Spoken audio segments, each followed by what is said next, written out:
Hello everyone. तो कैसे सभी लोग अच्छे होंगे। तो बीएससी फिजिक्स का एक और अनसोल्ड पेपर। तो यूनिवर्सिटी भाई, जिस यूनिवर्सिटी के पेपर्स हमारे चल रहे थे सेकंड सेमेस्टर के, Mahatma Gandhi university कोट्यम। BSc physics का ये अनसोल्ड पेपर है, second semester degree CBCS examination model paper.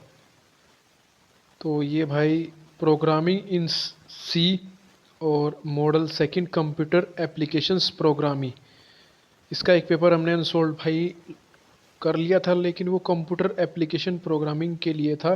ये प्रोग्रामिंग इन सी के लिए हमारा बीएससी फिजिक्स का अनसोल्ड पेपर है, महात्मा गांधी यूनिवर्सिटी कोट्यम का।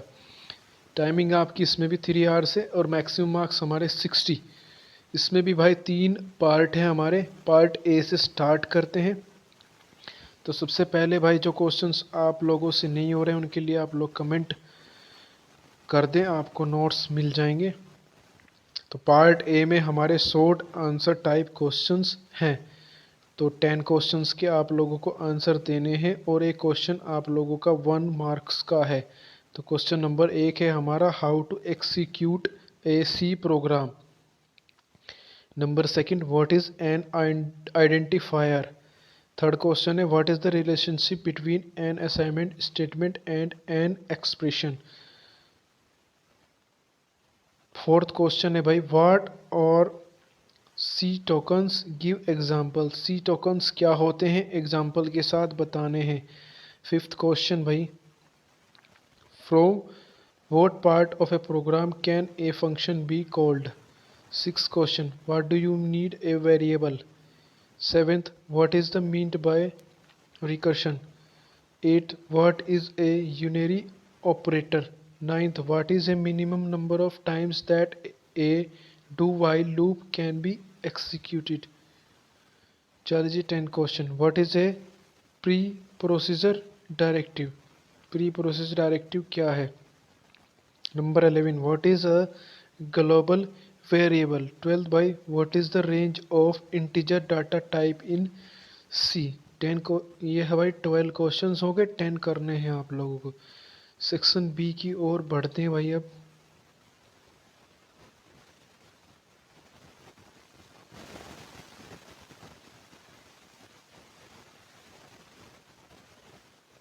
चलिए जी, पार्ट बी 6 क्वेश्चन है भाई और एक क्वेश्चन 5 मार्क्स का है। सॉरी, 6 क्वेश्चंस करने हैं, एक क्वेश्चन 5 मार्क्स का है इसमें, पार्ट बी में। डिस्क्राइब 13 क्वेश्चन भाई इस पेपर का, और पार्ट बी का पहला question, describe the two different ways that floating point constant can be written with the help of examples. इसमें भाई 14 क्वेश्चन, एक मिनट भाई।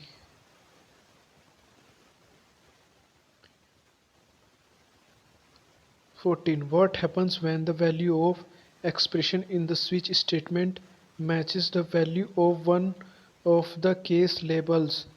What happens when the value of this expression does not match any of the case labels? ठीक है भाई, ये 14th question था इस पेपर का। बढ़ते हैं भाई अपने 15 क्वेश्चंस की ओर, और पार्ट बी का ये थर्ड क्वेश्चन है। Write a program to find the solution of a quadratic equation. एक प्रोग्राम लिखना है क्वाड्रेटिक इक्वेशन के सॉल्यूशंस फाइंड करने के लिए। 16. Write a program to calculate the factorial of a given number. 17 question, how can be classify C functions. 18 question, why write a function in C to check whether a given integer is a prime or not. 19 question, give the general form of switch and explain it using an example.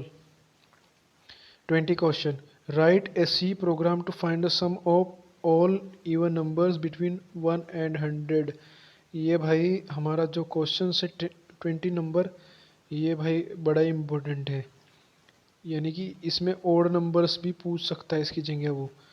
ठीक है, चलिए जी, इसी type के questions वो पूछेगा आप लोगों से। So that the stores of 2 dimensional array in memory with the help of A diagram. ठीक है भाई, 2 डायमेंशनल एरे मेमोरी में उसका स्टोरेज बताना है with the help of air diagram. चलिए जी, सेक्शन बी हो गया। इसमें आप लोगों को 6 क्वेश्चन करने हैं और एक क्वेश्चन 5 मार्क्स का है, 5 मार्क्स का है। चलिए जी, अपने नेक्स्ट सेक्शन की ओर चलते हैं जिसका नाम है सेक्शन सी।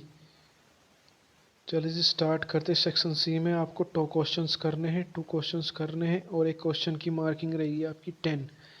22 से स्टार्ट करते हैं। Explain precedence and associativity with example. What is there importance. इनकी इम्पोर्टेंस क्या है भाई। ठीक है भाई, एसोसिएटिविटी और आपका प्रेसिडेंस की। 23 discuss the scope and lifetime of a variable in function. इसका भी एग्जांपल्स आप लोगों एग्जांपल्स के साथ, variable in function, lifetime, scope and lifetime of variables in function, example की सहायता से आप लोगों को समझाने। 23 explain in detail need and elements of user defined function, also explain multi function programme.